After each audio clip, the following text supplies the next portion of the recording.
Speaker, ఆయన కూడా వీళ్ళ బ్యాచ్.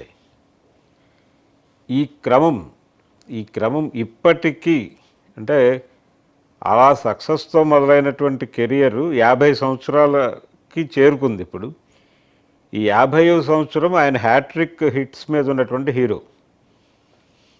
అఖండ, అలాగే ఆయన చేసినటువంటి కేసరి, భగవంత్ కేసరి, ఇవి వరుస మూడు సక్సెస్ఫుల్ సినిమాలు చేశాడు. బిఫోర్ లాస్ట్ ఇయర్ అంతకుముందు గౌతమిపుత్ర శాతకర్ణి, అది 100వ సినిమా అండి. అది 100వ సినిమా. ఆ సినిమా తర్వాత చాలా హిట్స్ ఇచ్చాడు ఆయన. చిరంజీవితో ఆయనకి అంటే ఒకే బ్యానర్లో యాక్ట్ చేశారు ఇద్దరు. మైత్రి మూవీ మేకర్స్. సంక్రాంతికి పక్కన రిలీజ్ అయినాయి 2 సినిమాలు, 2 హిట్ అయినాయి. ఒకదానికి బాబీ డైరెక్టర్ వాళ్ళ సినిమాకి, వీళ్ళకి ఇంకో డైరెక్టరు. సినిమా 2 సక్సెస్ఫుల్ ప్రాజెక్టులు అవి. ఇలా చిరంజీవితో చాలా ఇస్తాంబుల్ బ్యాక్డ్రాప్లో తీసుకొచ్చిన సినిమా అది పైసా వసూలు, పూరి జగన్నాథ్. బోయపాటి సీను ఈయన జీవితంలో అంటే మనం ఇందాక చెప్పుకున్నటువంటి బ్యాచ్ ఒకటి ఉంది. కోడి రామకృష్ణ గారు, కోదండరామిరెడ్డి గారు, బి గోపాల్ గారు. ఈ వరుసలో బోయపాటి సీను వస్తాడు. బోయపాటి సీను కష్టాల్లో ఉన్నప్పుడు అంటే ఫ్లాపుల్లో ఉన్న ప్రతిసారి ఒక హిట్ ఇచ్చి తన్ని హిట్ ట్రాక్ ఎక్కించినటువంటి ఘనత బాలకృష్ణదే. ప్రతి సందర్భంలోనూ. సింహాకి ముందు ఫ్లాప్ ఉంది అతనికి. సింహ తర్వాత గట్టెక్కాడు. లెజెండ్ టైంలో కూడా అదే క్రైసిస్లో ఉన్నాడు. లెజెండ్ తర్వాత మళ్ళీ గట్టెక్కాడు. అఖండాతో మళ్ళీ గట్టెక్కాడు. ఇప్పుడు మళ్ళీ బాలకృష్ణతో సినిమా చేయాలనేటువంటి ప్రోగ్రాంలో ఉన్నాడు ఆయన. అంటే స్కంద ఫెయిల్యూర్, దాని నుంచి బయటపడటానికి ఇప్పుడు మళ్ళీ బాలకృష్ణ గారే కావాలి ఆయనకి. డిజాస్టర్ అది. అంటే బాలకృష్ణ మీద వర్కౌట్ అయ్యేటువంటి సబ్జెక్టులు తయారు చేసుకుంటూ ఆయన ఇతర హీరోల మీద ప్రయోగాలు చేస్తున్నాడు. ఇప్పుడు మళ్ళీ ఒకసారి తన ఫెయిట్ చూసుకోవటానికి బాలకృష్ణ దగ్గరికి వస్తున్నాడు. ఇలా బాలకృష్ణ మీద ఒక ఇమేజ్ ఉండేది. అంటే ఆయన వేదిక మీద మాట్లాడేటప్పుడు చాలా కన్ఫ్యూజన్గా మాట్లాడతాడు అనేది. But is diction is ultimate కదండి. ఆయన అఖండ కానీ అట్లా చాలా కాంప్లెక్స్ సెంటెన్సెస్ కూడా చెప్పేస్తాడు. ఆల్మోస్ట్ ఎన్టీఆర్ గారి ఆ టోన్ అండ్ టెనర్ అది కనిపిస్తుంది. ఆ దగ్గరికి వెళ్ళి చెప్పేస్తాడు. అయితే ఒకేసారి చాలా విషయాలు చెప్పాలనుకుంటాడు ఆయన. ఈ అన్నీ కలిసి ఒక్కసారి బయటకు వచ్చేసరికి ఒక చిన్న గందరగోళం కనిపిస్తుంది జనాలకి. కానీ చాలా సెన్సిబుల్గా మాట్లాడాలనే ప్రయత్నం అయితే బాలకృష్ణ దగ్గర కనిపిస్తుంది.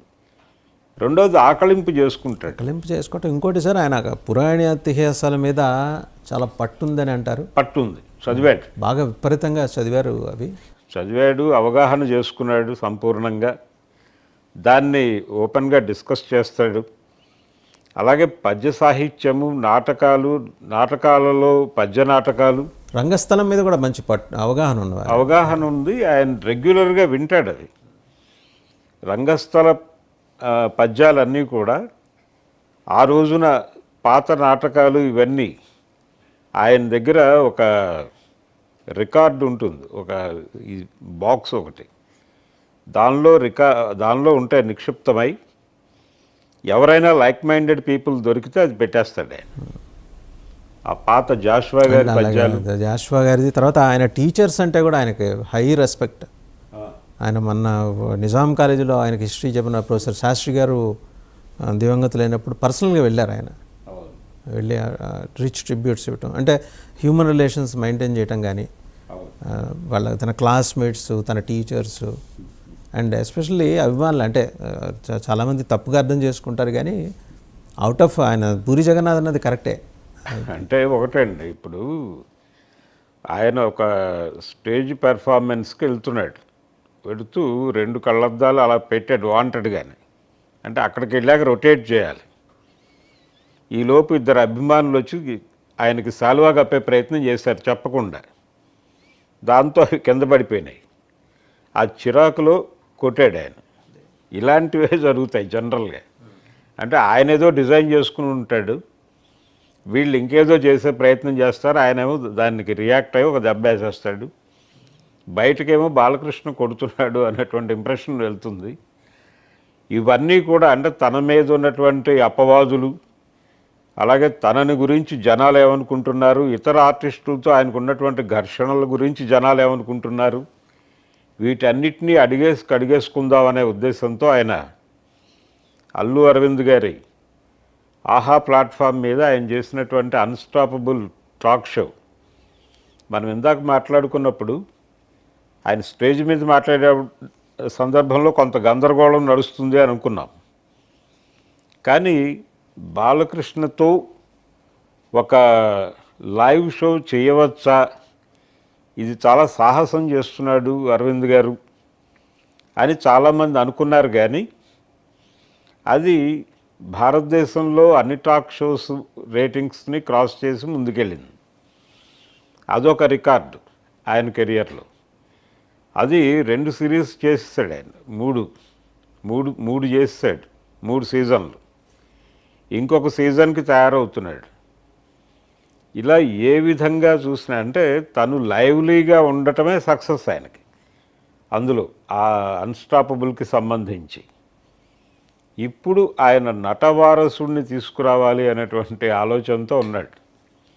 ఈయనైతే దాదాపు 12వ ఏటే సినీ రంగ ప్రవేశం చేశాడు. ఇప్పుడు మోక్షజ్ఞ నిజానికి హీరోగా స్థిరపడి ఉండవలసినటువంటి ఏజ్లోకి వచ్చేసాడు. కొంచెం ఆలస్యమైందేమో ఆయన ఎంట్రీ, విపరీతంగా ఆలస్యమైంది. ఇప్పుడు 27 ఆయన. ఈ ఏజ్లో ఆయన్ని హీరోగా, ఈ ఏజ్లో అయినప్పటికీ హీరోగా సినిమా 2-3 సినిమాలైనా చేయించేయాలనేటువంటి ఒక మూడ్లో ఉన్నాడు బాలకృష్ణ. సో అతని ఎంట్రీ ఉంటుంది. ఒక నటవారసుడిని చూపించాలి అనేటువంటి ఒక ఆలోచనతో ఉన్నాడు ఆయన ఇప్పుడు.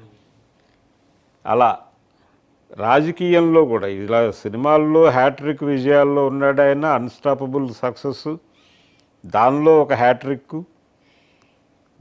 పాలిటిక్స్లో కూడా ఆయన హిందూపూర్ నుంచి 3వసారి గెలిచాడు. మొన్న 3వసారి గెలిచి అదొక హ్యాట్రిక్. ఈ సక్సెస్లన్నీ సెలబ్రేట్ చేసుకోవడానికి ఆయనకి ఇప్పుడు ఈ 50th ఇయర్ అనేటువంటిది